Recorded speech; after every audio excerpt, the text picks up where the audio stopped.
Olá, irmãs, bom dia. Louvado seja nosso Senhor Jesus Cristo. Amada seja a Virgem Santíssima, nossa Mãe querida. Hoje, depois de bastante tempo, quero dar continuidade com vocês aos estudos, sobre as mulheres da Bíblia. Estamos aí já percorrendo bastante mulheres do Antigo Testamento. Em breve, com a graça de Deus, chegaremos no Novo. E hoje nós vamos falar sobre Noemi e Ruth, ou Noemi, né? Não sei como que cada região assim pode falar de alguma forma, né? Noemi ou Noemi, da forma como você entende, e Ruth. Essas mulheres, né, tão importantes da Sagrada Escritura que vem que participaram da descendência de Jesus e traz um grande ensinamento para nós, principalmente Ruth, né, que é o exemplo do amor leal. Vou contar um pouco da história delas para vocês, né, para que a gente possa ver quais são os ensinamentos que nós podemos tirar, né, com essas mulheres. Começando para que a gente possa entender, né, por Noemi, né? Noemi, ela vivia na época onde os juízes governavam Israel, no ano mais ou menos de 1390, mais ou menos essa época, né, antes de Cristo. Foi antes de Saul ter inaugurado o reino, e depois Davi, Salomão e assim por diante, né? Então, nessa época onde juízes governavam, né, onde existia até uma certa estabilidade moral ali nos reinos, porque os juízes controlavam tudo, né? Então, assim, elas viviam nessa época e elas eram ali de Belém, né? Uma região a 10 minutos mais ou menos, a 10 quilômetros mais ou menos de Jerusalém. Jerusalém era a montanha sagrada, né? Era o lugar sagrado onde depois foi construído o templo, né, de Jerusalém, o templo de Salomão. E lá em Belém de Judá, onde eles viviam, houve uma grande fome, né? E eles tiveram que migrar de lá, né? Então, não sei se vocês se recordam da gente já falando nos outros lugares, né? O contexto daquela época, né? De várias épocas daquelas ali, era de muitas guerras, tomadas de posses territoriais. Os povos, eles viviam em conflitos, né, conflitos por briga de território mesmo, e havia uma grande diferença entre eles, né, porque naquela região apenas os hebreus, né, os judeus, que em torno deles estavam aquela fé sobre um único Deus, porque os outros povos da região, a maioria deles eram todos pagãos, né, e adoravam vários deuses. Mas com a fome, né, então não teve jeito para Noemi, né, ela e seu marido, Elimeleque, né, eles tiveram que pegar os filhos, né, levaram seus 2 filhos, Quilion e Malom, e foram para uma região de Maabe, né? Maabe era uma região ali, né, da Palestina também, onde tinham vários vales, né, e era um pouquinho mais frutífera, né, um pouquinho mais produtiva. Como eles estavam passando fome, eles foram. Foi uma decisão assim muito difícil, eu acredito, né? Eu acho que a gente pode, né, para trazer para nossa memória, assim, para a gente tentar imaginar mais ou menos, a gente imagine, por exemplo, um itinerante, né, um imigrante, uma pessoa que tem que sair da sua terra e ir para outra terra à busca de empregos, né? Os meus pais, eu cheguei até Campinas porque meus pais saíram do Vale do Jequitinhonha, no norte de Minas, para procurar emprego, né, aqui nessa região. Mas a minha região, né, a minha descendência, o meu povo, por assim dizer, eles são todos daquela região. E a gente veio migrado para cá à procura de sustento. E assim a gente vê vários itinerantes nordestinos que vão à procura de emprego, né? Saem do sertão lá, do sofrimento, onde não dá para produzir nada, à busca de emprego aqui em São Paulo, né? E quantos desafios eles podem enfrentar numa cidade pagã, por assim dizer, né? Aqueles que eu fico imaginando, né? Muito daqueles que vivem a fé, né? Aquela fé piedosa e chegam aqui e trabalham para fazer turno e fazendo turno de tempos e tempos, sendo que trabalhar aos domingos. Então, assim, mais ou menos essa realidade, né? Eles sabiam da dificuldade que eles iam enfrentar, porque eles iriam para um lugar desconhecido, com uma fé desconhecida, onde eles precisariam preservar, né, os ensinamentos de Deus, algo muito difícil mesmo.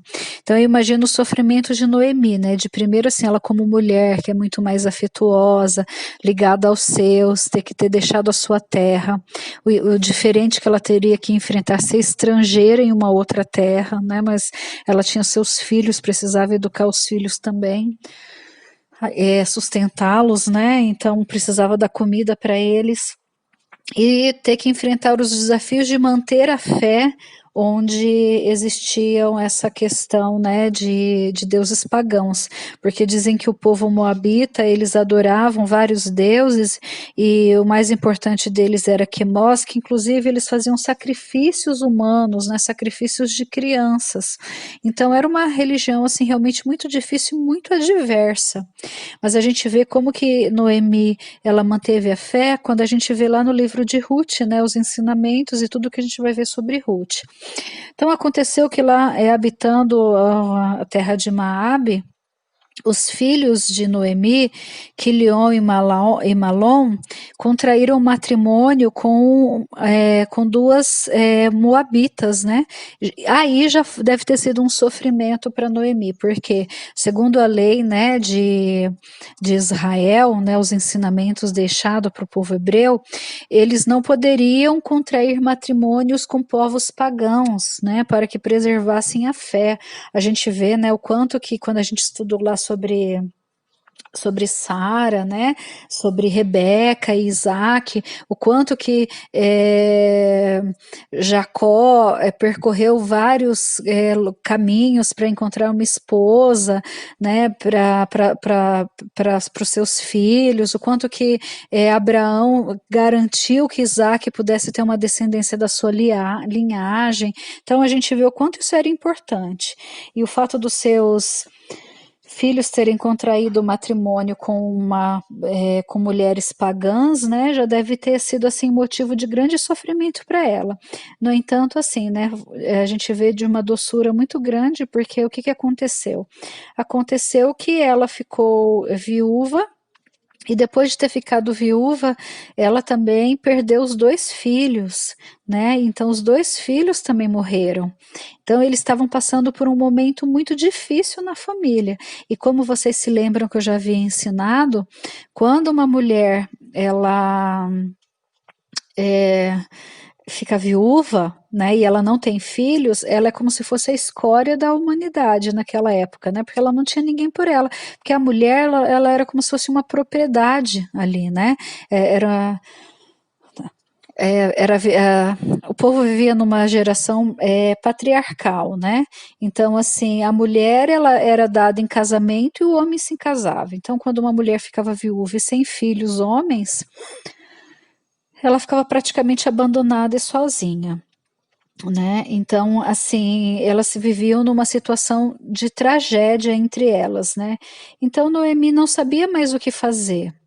Noemi, viúva, sem os seus filhos, numa terra estrangeira, com deuses estrangeiros, onde não tinha mais nada que pudesse prendê-la até lá. E vivendo uma situação muito difícil, né? Com as suas noras também, né? Suas duas noras, vivendo essa situação de luto, né, de tristeza dentro da família. Então tinha Ruth e Orpá, né, que era a cunhada de Ruth e a sua outra nora.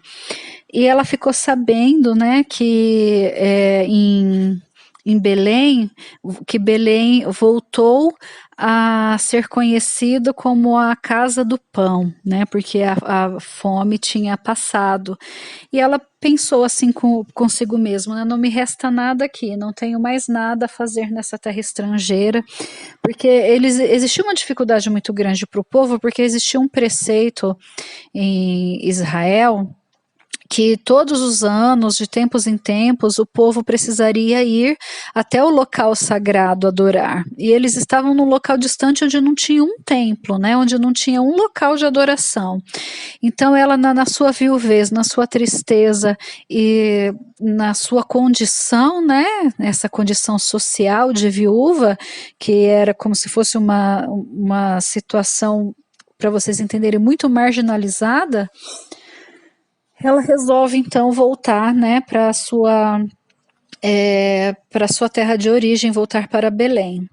E o que que acontece? As suas noras, né, tanto Ruth como Orpá, elas queriam ir com ela, né, porque provavelmente Noemi era uma mulher muito boa, que ensinava, né, os preceitos.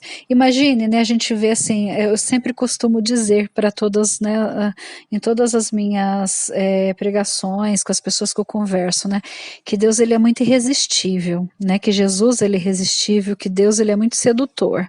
Imagine Noemi falando para aquelas mulheres, suas noras, sobre o Deus de Israel, um Deus justo, um Deus que ama, um Deus que protege, né? Diferente desses deuses que elas conheciam, que exigiam sacrifícios de crianças. Então elas devem ter ficado assim, também assim seduzida pelo Deus de Israel, né? E falaram que queriam ir junto com Noemi. Né? No entanto, Noemi falou assim: olha, mas o que, que eu tenho a oferecer para vocês? Eu não tenho mais filhos, né? Para que eu possa dar em casamento para vocês, eu não tenho ninguém da minha parentela para que possa ajudá-los, né? Eu não tenho como sustentar vocês, né? Eu vou acabar sendo um peso. E ela fez vários argumentos, né? E por fim Orpá, ela achou, né, mesmo ela tendo querido acompanhar a sua nora, ela achou, né, que era por certo mesmo que ela voltasse para que ela ficasse mesmo, né, na sua terra lá em Moabe, voltasse para a casa da sua mãe, como foi indicado por sua sogra, e depois a palavra diz, né, que ela volta até mesmo para os seus deuses. No entanto, Ruth não, né, Ruth, ela, mesmo com a sua sogra insistindo, porque ela poderia passar por muito mais sofrimentos, ela não quer, e ela fala uma das palavras mais lindas, né, que a gente vê na, na Sagrada Escritura, que está lá no livro de Ruth, capítulo 1, versículo 16, onde ela diz: não insistas comigo, respondeu Ruth, para que eu te deixe e me vá para longe de ti. Aonde fores, irei, onde habitares, eu habitarei. O teu povo é meu povo e o teu Deus, o meu Deus. Então, a gente vê isso muito até em casamento, né? Nos votos de casamento, em leituras de casamento é falado sobre isso, porque realmente é uma coisa muito bonita, é um sentido assim de lealdade, mas eu trago aqui que não é só lealdade ali com essa figura de Noemi ali por ser sogra, para não deixá-la sozinha, para não abandoná-la, mas ao que ela aprendeu, ela abraçou, né, realmente a fé, ela abraçou ali a fidelidade, e mesmo que custasse de repente dela sabe-se o que lá, ela ficou fiel a esse povo, né, ela ficou fiel ao Deus de Israel, porque de uma certa forma ela teve um conhecimento a esse Deus, e Noemi representava isso para ela.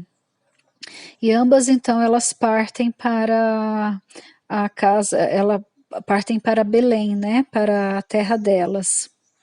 E partindo para a terra delas, elas precisariam encontrar uma forma, né, encontrar um jeito de sobreviverem. E existia uma lei naquela época que era a lei do respingo, né? Que as mulheres, os pobres, aquelas pessoas que não tinham comida, eles podiam respingar. O que, que era esse respingar? Quando tinham as colheitas, os trabalhadores eles colhiam e às vezes feixes, né, de trigo, de cevada, de alguma coisa que eles, algum cereal que eles tinham plantado, respingavam, né, um pouco, deixavam algumas espigas para trás. E os pobres, eles tinham os direitos de respingar ou pegar, né, aquilo que crescessem assim na beira das estradas. E para sustentar a sua sogra, né, que já era idosa, Ruth então foi até um campo que ia haver a colheita, que era a época da colheita da cevada, e pediu para os trabalhadores autorização para que ela pudesse ceifar, para que ela pudesse respingar, né, atrás dos ceifadores. E ela começou ali, né, dia e noite, um trabalho difícil, um trabalho árduo, e ela ali respingando, pegando os feixes, levando, né, parece que tinha uma casa até onde colocavam os trabalhadores para descansarem um pouco, e ela podia ficar junto, e ela ali naquele trabalho árduo, né. E existia então Boaz, que era o dono dessa plantação, né, uma pessoa que era de posses, que era o dono dessa plantação, que tinha empregados, e pelo que parece ele era parente de Elimeleque, né, que era o marido de Noemi. E quando elas voltaram, pelo que parece, eles eram pessoas, né, Noemi e Elimeleque eram pessoas assim muito conhecidas e queridas, porque várias mulheres foram ao encontro delas, se reuniram, né, ao redor delas para poder conversar, saber como ela está. Na Sagrada Escritura até fala, né, que eles disseram que ela estava diferente, né, e assim, provavelmente Noemi deve ter falado, né, muito bem de sua sogra, de sua nora, né, Ruth, que a acompanhou, que a ajudou em todas as coisas, né, porque aí Boaz, ele avista Ruth, né, avista Ruth lá fazendo esse trabalho, e ele é muito bonito, né, que a primeira conversa, ele pergunta quem ela é, e eles falam, né, provavelmente ele já tinha ouvido falar que era nora de Noemi, né, e tudo que ela tinha feito, abandonado os deuses pagãos para se abraçar ao Deus de Israel. E eu vejo assim, no meu ponto de vista, eu vejo muito uma figura assim de Jesus em Boaz, né? Não sei se é coisa só da minha cabeça, mas eu isso partilho com vocês, né? Essa figura, prefiguração de Jesus e da alma esposa, né? Porque Boaz, quando ele conversa primeiramente com Ruth, ele a chama de filha, né? E ele tem um carinho assim muito grande por ela, que ele fala assim, né? Que ele tinha conversado com os empregados dele, pedindo para que ela fosse protegida, para que ninguém a importunasse, mas para que ela pudesse realizar o trabalho dela, né? Para que ela pudesse respingar de forma a forma tranquila, né? E depois disso a gente vê até que ela contrai matrimônio, né, com Boaz, que Boaz contrai matrimônio com ela, né, aceita ela, mesmo ela sendo uma estrangeira, uma pagã, mas o fato dela ter abraçado a fé, o fato dela ter vivido essa lealdade, essa caridade com o povo de Israel, com os ensinamentos de Israel, de ver que ela era uma pessoa assim, que ela não poderia deixar a sogra dela sozinha, abandonada, e mesmo diante de tantas as dificuldades, ela ter abraçado realmente assim a fidelidade na sua primeira aliança, do seu primeiro casamento, que foi um casamento, né, com o povo também, com toda aquela casa, e isso eu vejo muito como uma prefiguração de Jesus, né, aquele que nos acolhe, acolhe a nossa alma de forma esponsal, e assim Ruth foi acolhida, né, de forma esponsal também, e do casamento dela, então ela pôde garantir ali o sustento, né, a dignidade de esposo, o sustento da sua sogra também, o abrigo, e também ali ela fez parte dessa genealogia de Davi, né, que depois deu também a genealogia de Jesus. Olha que importante. Mas o principal ensinamento que eu trago no meu coração, que eu vejo, é assim, que a fidelidade dela, a lealdade dela, abandonar as suas crenças, abandonar tudo aquilo que ela tinha visto de errado, e através do sacrifício, através das obras de caridade, através do trabalho árduo, né, mas pela fidelidade, aquilo que ela descobriu como verdade, ela viveu uma via purgativa, e vivendo essa via purgativa, ela pôde chegar a uma via contemplativa, ou seja, né, Jesus que acolhe a alma de forma contemplativa e contrai com ela laços esponsais, né? Então, para mim, este casamento de Boaz com Ruth traz essa conotação, né, de Jesus, esposo das almas, que quanto mais a gente se aproxima pela caridade, pela lealdade, pela prática da lei de Deus, ele se faz mais próximo, né, e ele nos dá a honra de desposar a nossa alma, e com ele nos dá intimidade para quê? Para gerar filhos, né, principalmente ali filhos dos planos de Deus, né, da salvação de Deus, daquilo que Deus tem. Através de Ruth, uma estrangeira que foi fiel a Deus, que foi fiel mesmo no luto, na tristeza, na dificuldade, não abandonou a Deus, e na caridade, no sacrifício, serviu a esse Deus, foi escolhida, né, e hoje faz parte da descendência de Davi, e consequentemente da descendência de Jesus.